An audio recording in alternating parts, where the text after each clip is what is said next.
Chapter 1. Holiday Plans. At universities in England, May is the month of examinations. Paul was lying on the grass in front of the examination hall. His friends, Sheila and Charles, were sitting near him. The three of them were first-year students at university. They were sitting their first-year exams. Paul and Charles were 19, and Sheila was a year younger. The next exam began in half an hour's time. But the three students were not talking about the next examination. They were talking about their holidays. "Where are you going this summer?" Sheila asked Paul. "To Wales," Paul replied. "I'm going to stay in a cottage in the country." "You have a cottage in Wales?" asked Charles. "It's not my cottage," replied Paul. "It belongs to my uncle. He usually goes there for his holidays every summer. But this year he's going to Greece, and I'm going to stay in his cottage for 2 months, July and August." "Where are you going for your holidays?" Paul asked. "We don't know," replied Sheila. "We haven't decided yet." "Why don't you both come to Wales?" said Paul. "You can stay with me for a week or two." "What do you think, Charles?" asked Sheila. The college bell rang loudly. It was time for the next examination. "We'll talk about it after this exam," Charles replied. "Let's go now." The students got up from the grass. They picked up their notebooks and hurried towards the examination hall. 3 hours later, the examination was over. Paul, Sheila and Charles were sitting in a cafe. "What's your uncle's cottage like?" Sheila asked Paul. Paul took a photograph out of his wallet. "It looks lovely," said Sheila. "It is lovely," agreed Paul, "but it's very lonely. There are no houses near the cottage, and there's no electricity and no telephone." "Oh, let's go and stay with Paul," Sheila said to Charles. "Okay," agreed Charles. "We can stay there for a week." The three students made arrangements for their holiday in Wales. "Come on the 5th of August, said Paul. "That's a Monday. The train from London arrives at Llanvoy station at 1:30. "Where's Llanvoy?" asked Sheila. "It's a small railway station near the cottage," answered Paul. "Fast trains from London stop there." "How do we get from the station to the cottage?" asked Charles. "Look, I'll draw a map," said Paul. "The railway line goes through a long tunnel before Llanvoy station. The cottage is on the hill above this tunnel." Charles gave Paul his diary. Paul drew a map and wrote down the name and address of the cottage. "There you are," said Paul. "But don't worry, I'll meet you at Llanvoy station. I'll see you there on Monday the 5th of August at 1:30.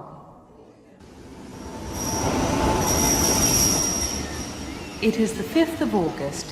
Sheila and Charles arrive at Llanvoy station in Wales.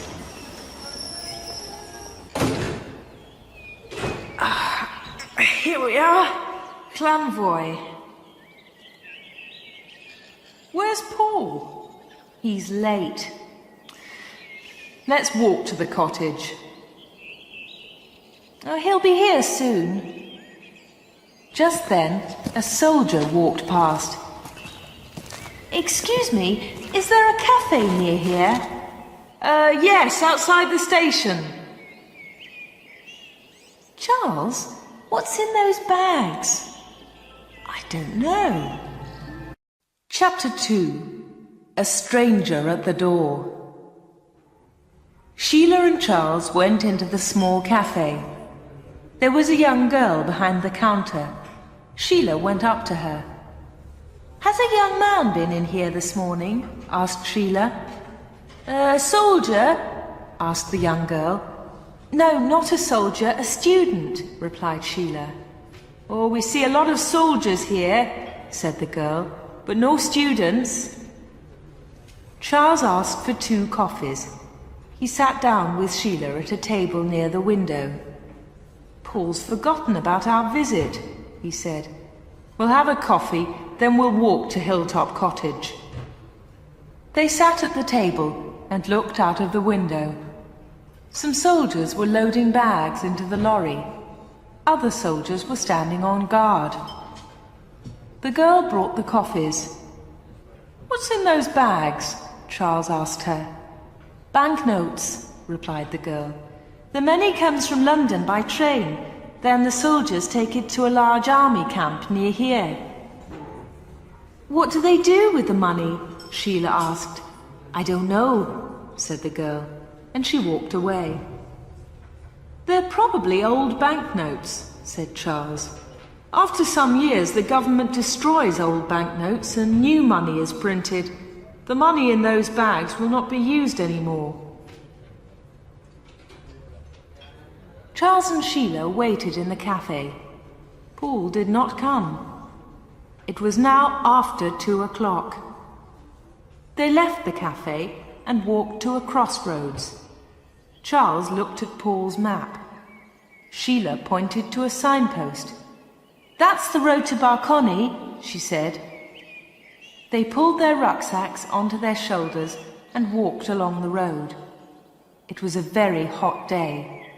The sun was shining brightly, and they walked slowly. After an hour, they came to a telephone box. On the left, there was a narrow lane into the woods. The telephone box is on Paul's map, said Charles. This is the way to the cottage. They walked up the narrow lane. Tall trees grew on each side. The branches were thick with leaves. It's dark in here, said Charles. There's no sun. It's nice and cool after the hot road, replied Sheila.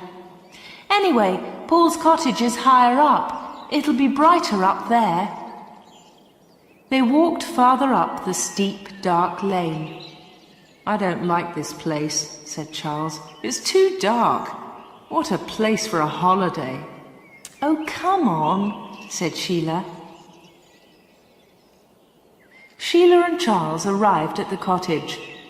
There were high trees all round it. There's something wrong, said Charles. Look at the curtains. They're all closed. There's no one here. Don't be silly, said Sheila. She went up to the cottage and knocked loudly on the door. They waited for some time. Sheila pushed at the cottage door. It did not open. It was locked.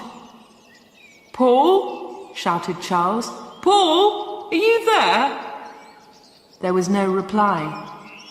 Sheila knocked again on the door. They stood and listened.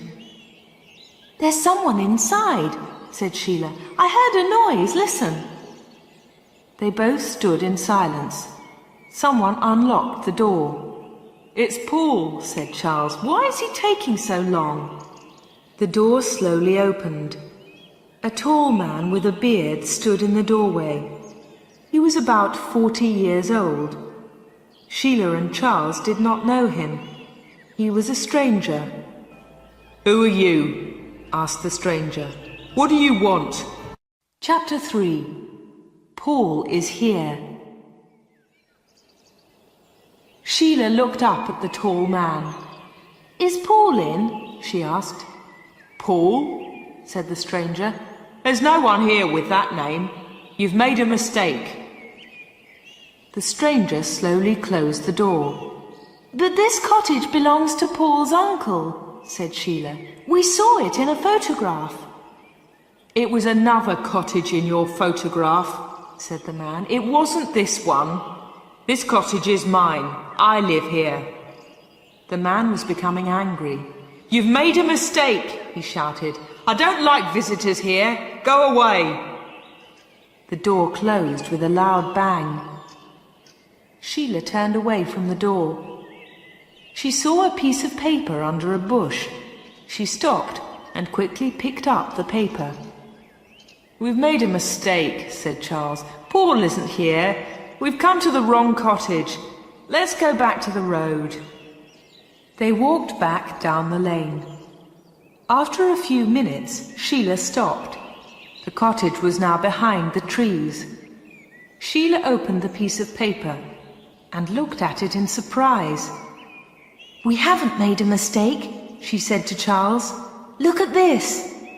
Charles took the paper and looked at it. "It's an examination paper," he said. "It's our exam paper. We sat this exam in May." "Paul sat this exam too. So Paul is here. Something is wrong." "Look, there's an old building. We'll wait there. But what are we going to do?" "We'll go back to the cottage tonight. We must find Paul." "Listen, I can hear a noise. It's a lorry. It's coming up the lane to the cottage." Chapter 4. What's happening? Sheila and Charles waited in the old building. Slowly it became dark. They walked quietly back to the cottage and hid behind a bush. A lorry was parked near the cottage door. They waited quietly in the darkness. Suddenly a man hurried up the lane. He knocked at a window of the cottage. The door opened quickly. "Everything is okay, Frank," said the man outside. "Bill has telephoned from London. He's put sleeping pills in the guard's coffee." "Good," said Frank. "We can start now. Get the bags out of the lorry and into the cottage." "What's happening?" Charles asked Sheila. "Bill's put sleeping pills in the guard's coffee. What does that mean? And what's in those bags?"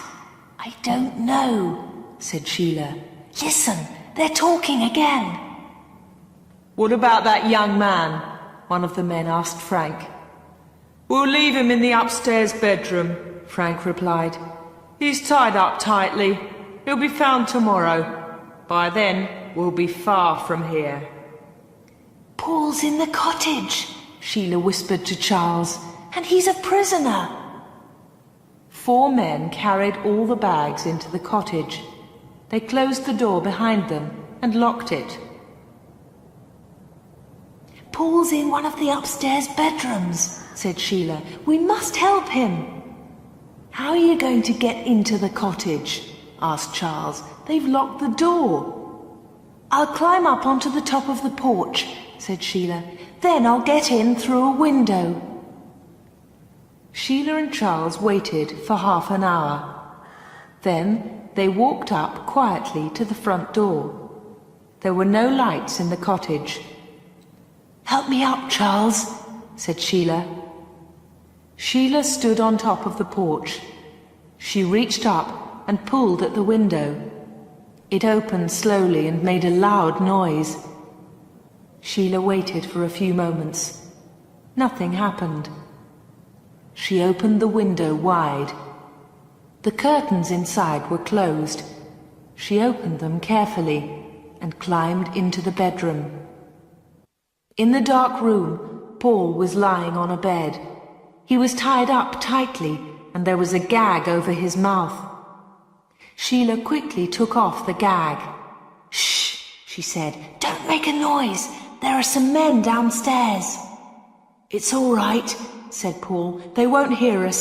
They're not in the cottage. They're out at the back." Sheila slowly untied the ropes round Paul. "What's happening?" she asked him. "Who are those men? What are they doing?" "They're going to rob a train tonight." "Rob a train?" asked Sheila in surprise. "They found an old shaft behind the cottage," said Paul. "The shaft goes down into the railway tunnel. They're going to change the signal in the tunnel. The signal light will be red and the train will stop." "Now I understand," said Sheila. Someone has put sleeping pills in the guard's coffee. That's part of their plan, said Paul. The train will stop in the tunnel and the guard will be asleep. The men will steal the bags of money from the train and escape up the shaft. But these men have taken bags into the cottage, said Sheila. What are they for? The bags are full of paper, said Paul. They look like the bags of money. The soldiers won't find the paper until tomorrow morning. Then these men will be far away from here. We can run down to the telephone box, said Sheila. We can telephone the police from there. There isn't enough time, said Paul. We have to stop these men. We can put heavy stones over the shaft. Then the men can't get out. And Charles can run down and telephone the police, said Sheila. Now all the knots were untied and Paul was free.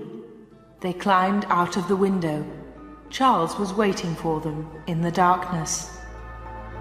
Chapter 5. The Robbery. The train from London was in the long tunnel. The signal is red, said the driver to his mate. That's unusual. The train slowed down. It stopped on a long bend in the tunnel. The driver's mate looked back.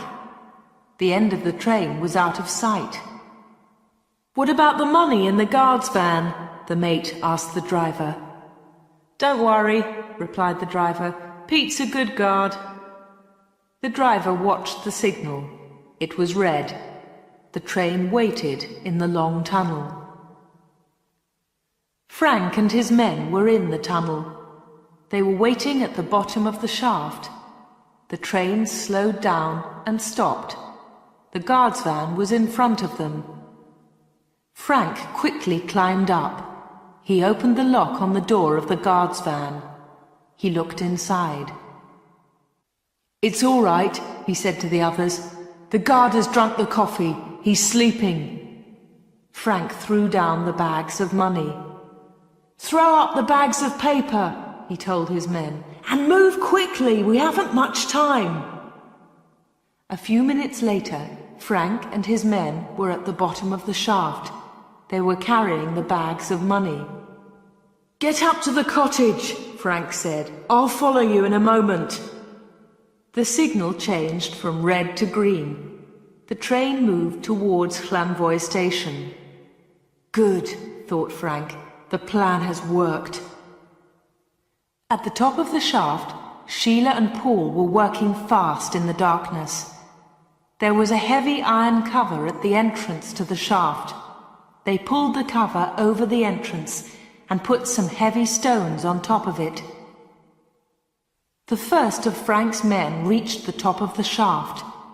His head hit the iron cover. He reached up with one hand and pushed. The cover did not move. There's something wrong, he shouted. I can't get out. Below him in the shaft, the other men waited. They were trapped. Chapter 6. The End. The police moved quickly. A police car came to the telephone box. Charles jumped in and they drove fast towards the cottage. The police arrested 2 men at the top of the shaft. An hour later, Sheila, Paul and Charles were in the police station at Barcony. Thanks to you, we've got the men and the money, said the police sergeant. We arrested the other 2 men at Llanvoy station. But there were 5 men, said Paul. Have you arrested the leader? He's called Frank. Sheila, Charles and Paul spent the night in the home of the police sergeant. The next morning, the sergeant left early. I must go to the police station, he told them. I'll phone you later in the morning. At breakfast, Sheila turned on the radio. Here is a police message. The police are looking for Frank Steele, aged 40. This man was last seen on the railway line to Llanvoy station in the early hours of this morning. He is a dangerous... Sheila turned off the radio. It's a strange beginning to a holiday, she said. Later the phone rang. Paul answered it. It was the sergeant. Good news, said the sergeant. A police car has picked up Frank Steele. Paul put down the phone. The police have arrested Frank Steele, he said to the other two. That's great, said Sheila. Now we can go back to the cottage and begin our holiday.